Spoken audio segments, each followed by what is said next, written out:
Hi everyone, hope you're doing well from wherever you're watching this channel, depending on your time zone. Now, we have had the national dialogue, which has been going on for the last 3 months. And right now, this team has now retreated to go and write the final report. And of course, that report will be presented to William Samoei Ruto, the Kenya Kwanza leader, and Raila Amolo Odinga, the Azimio leader. Now, with all that, I have seen Azimio raising some issues. I've had Kalonzo Musyoka.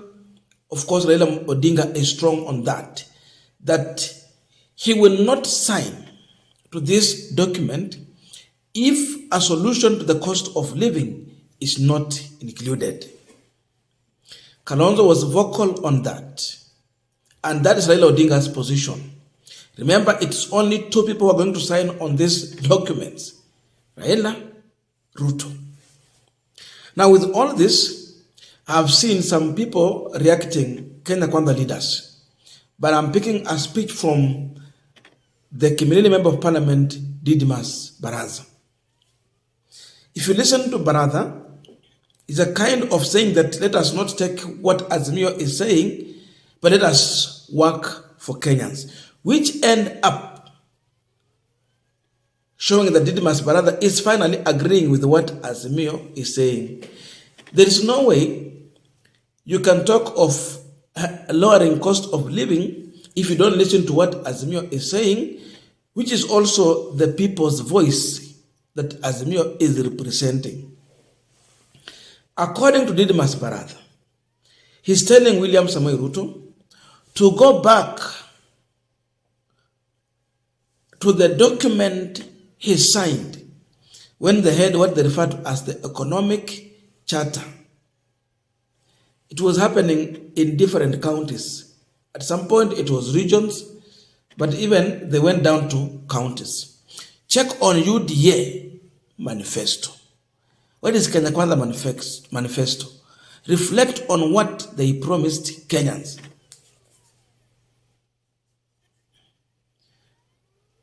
Focus on restructuring the economy. How to lower the cost of living by tangible and meaningful government intervention.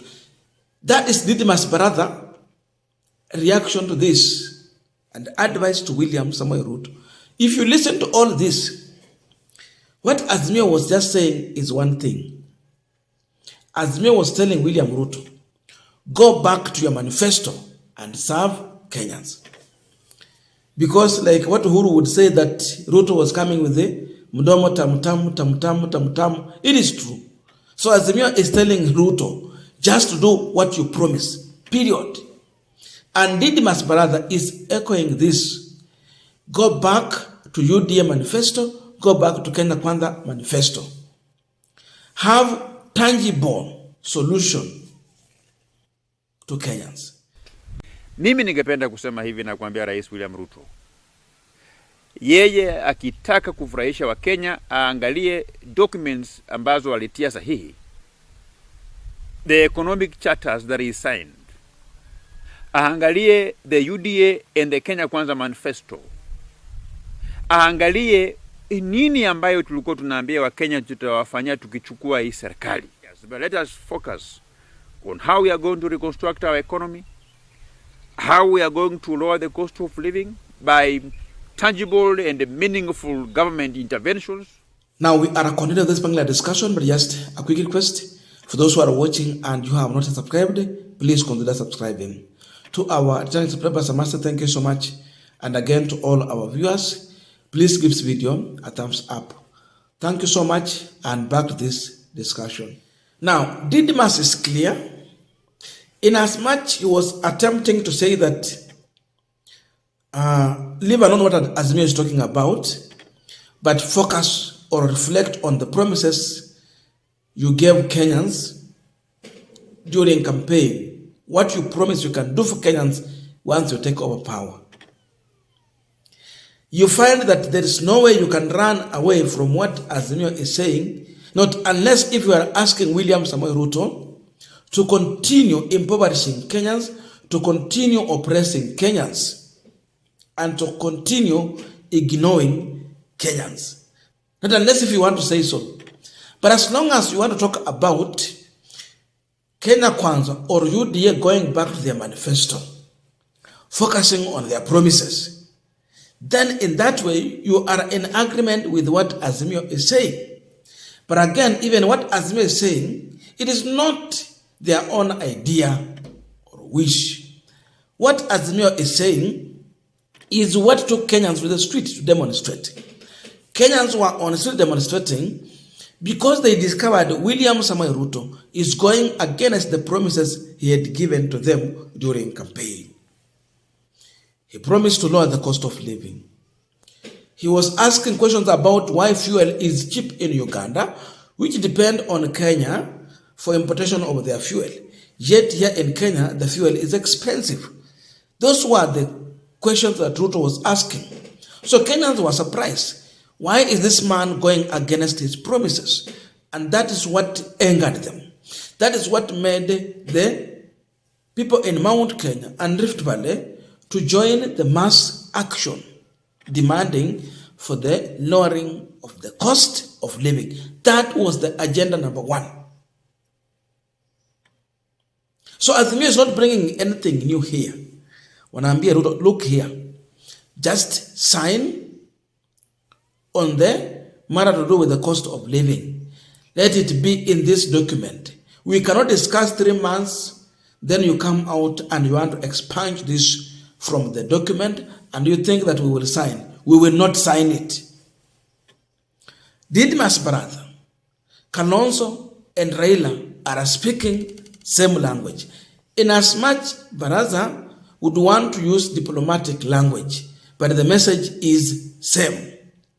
So, when Azimio is pushing William Ruto to deal with the issue of cost of living, we have leaders in Kenya Kwanza who have no any other option but to ask Ruto for the same. And therefore, Didmus Barasa is doing the same thing. Because you can't say that, let us not listen to what Azimio is raising right now. Let us not focus on what they are pushing for, but focus on lowering the basic commodities prices. You can't separate Azimio from this issue of pushing for what Ruto promised in his manifesto when you are asking him also to do the same. That is the truth. Because you tell me, if what Azimio UDA had promised was done, if they had adhered to their promises, kwa hii maandamano yenye watu walikuwa kwa barabara, kungekuwa na cost of living on the list? The answer is no. Ingekuwa tu ni mambo na open the server for forensic audit. Hiyo ndio ingekuwa number 1. Number 2, stop interfering with the other political parties, independent of political parties. Then, dealing with the restructuring of the IBC and the boundary delimitation. Hayo ndio mambo yakakuwa anaongelea saa hizi.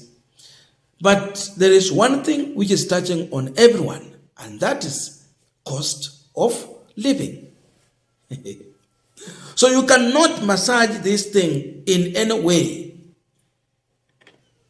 and you think that Ruto is going to act on this, or you think that you are telling him the truth by just tell William Ruto, issue of cost of living is on the table and it is top on Azimio's list of priority. So the fact is that you either sign or Azimio go back to the people and tell them that what you send us to push for, this regime has refused. Urudi kuambia watu hivyo, just as simple as that. And going by what we are seeing right now, people who are going to lead this demonstration, if indeed there will be any, or a protest against Ruto, it is no longer going to be Western, it is no longer going to be Nyanza, it is no longer going to be Lower Eastern. Those who are going to lead this protest, it is Rift Valley. Itaongozwa na watu wa Rift Valley. I have shared several videos here and it is telling. Number 2, Mount Kenya is going to lead this. We have seen how businessmen from Mount Kenya are being frustrated. Na unajua kama umetoka kwa community and they are running business, obvious, the community will also enjoy in terms of you will employ them. So every frustration from businessmen and women in Mount Kenya region means frustration to their companies, and there will be also a trickle-down effect on employment and other things. So those who have been hit hard ni watu wa Mount Kenya, na tunajua Rift Valley wako pale. Sisi watu wengine tu kutoka Western, Nyanza, Lower Eastern Coast na huko kwingine Nairobi, tutakuwa tunawafuata nyuma. And this is going to be a serious revolution if this regime is not focusing on making lives affordable and favorable to everyone.